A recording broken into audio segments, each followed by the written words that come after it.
Today on Crazed Performance Repair, we are going to cover something a little bit different. We are going to go over decapping injectors. Stay tuned.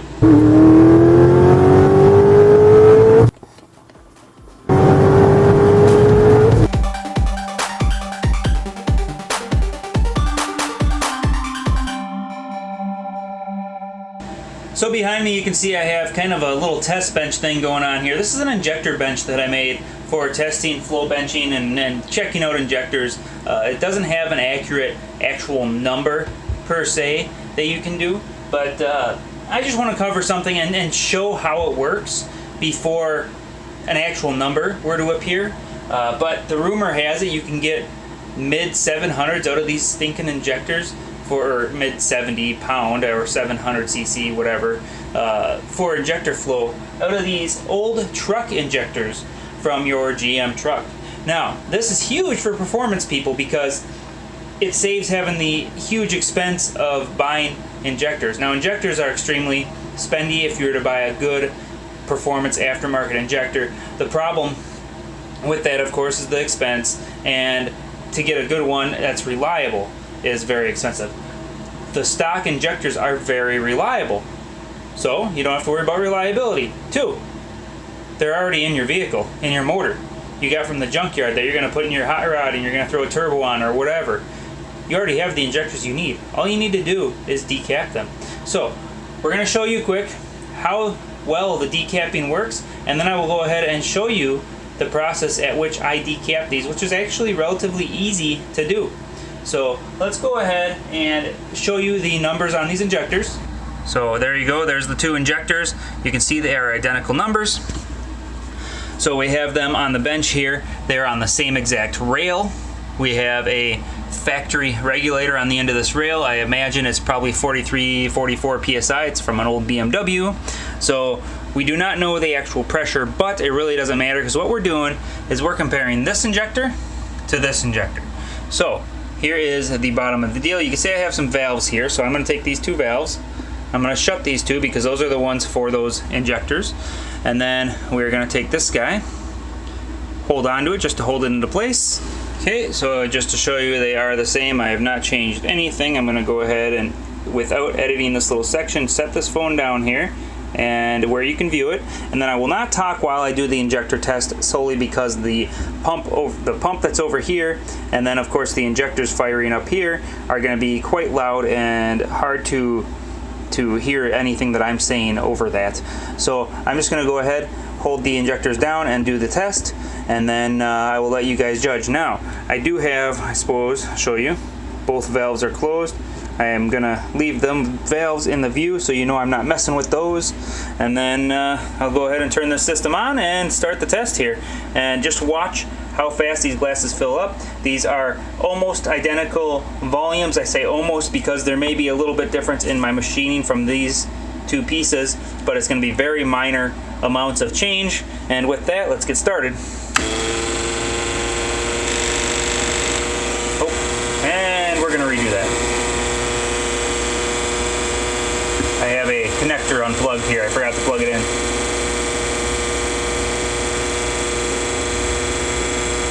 Hopefully that fires. There we go. Okay. So we'll open those valves, make sure that they're drained out. Okay, here we go.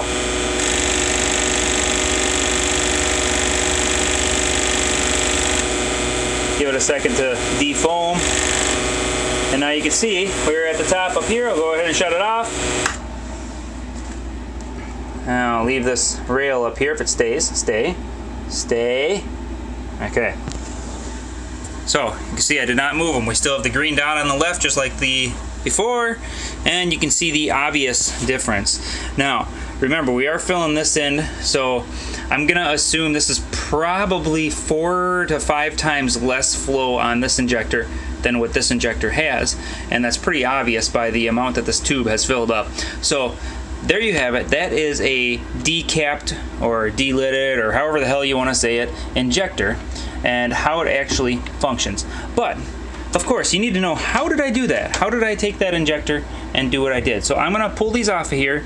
You know the part numbers, and I'm gonna take them off and show you the difference between the two, and then we will go ahead and show you how I did it. Okay, so here are the two injectors. You can see this one has the green dot, which was on the left, so the higher flowing one. Now we'll go ahead and we'll look at the stock one once, and you can see it has those two very small orifices, and then there's that ring, that dirty looking ring. That ring is actually a weld, and that's what we're going to be removing. And when you're done, you end up with a straight out pintle instead. And so you're squirting straight out of the pintle hole instead of having a little restrictor plate in place of it.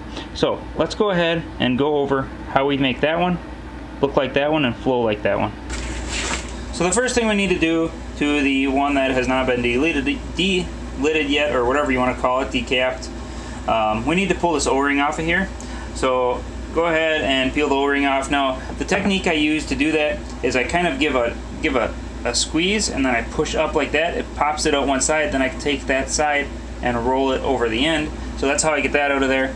After we've done that, we can take this little pliers here.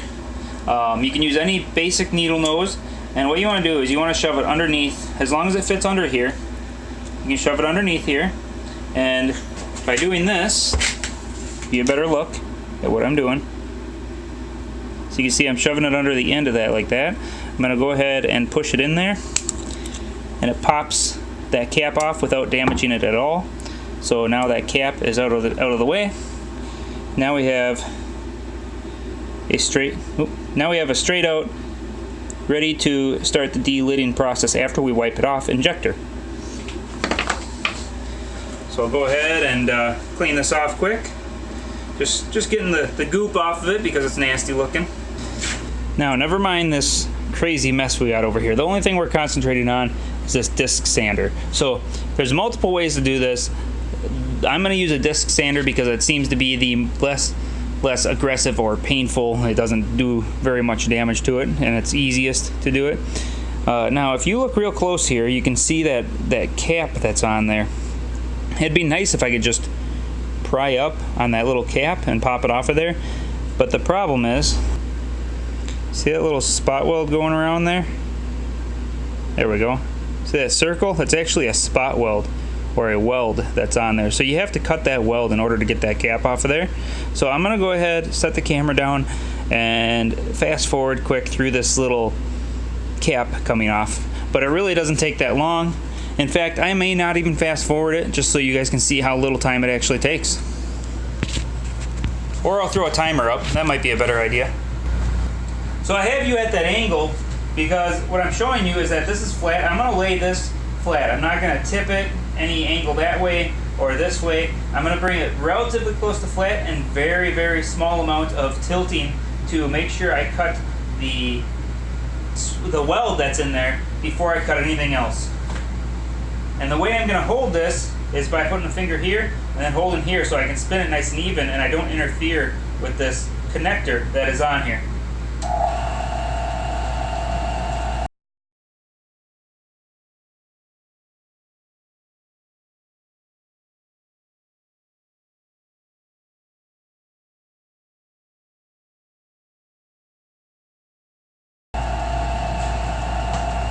Okay, now the one other thing, see that ring there? That is the lip that you were looking at before, and once that pops off, then you know you're really close to getting the rest of that cap off, and now I'm going to go less of an angle and straighten this out. Now while I'm doing this, I'm also holding this in because it tells me how hot this is. If I can't hold it no more, it's getting a little bit too hot, and I don't want to overheat this injector because I might melt something inside of it.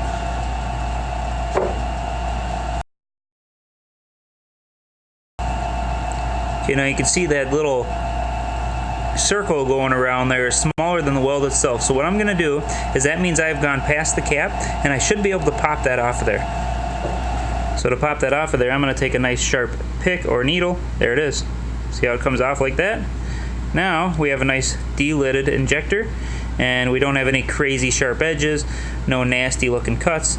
It's just a fairly clean looking injector. Now there is a sanded spot, but that could be taken care of pretty easily. Now when I say that spot can be taken care of pretty easily, you're going to laugh at this, but I have the injector and a drill. So if you have a drill with a 1/2 inch chuck, it is big enough to fit that injector in when you take the O-ring off in that drill. And the reason I do this is because I can take this drill and use a 600 grit sandpaper and just clean up that end.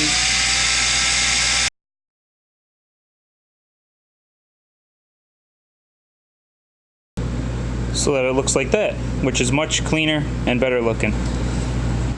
Now the only real main concern I would have with this is how consistent the injectors are, but I would think that they're actually going to be fairly decently consistent because I imagine the pintle is a pretty precise machine that is done with the pintle, so I don't think it will be inaccurate. The question is, how much does it actually flow? So I think I'm going to go ahead and flow test it at some point here. If I do, I'll go ahead and throw the flow test in the results of those injectors.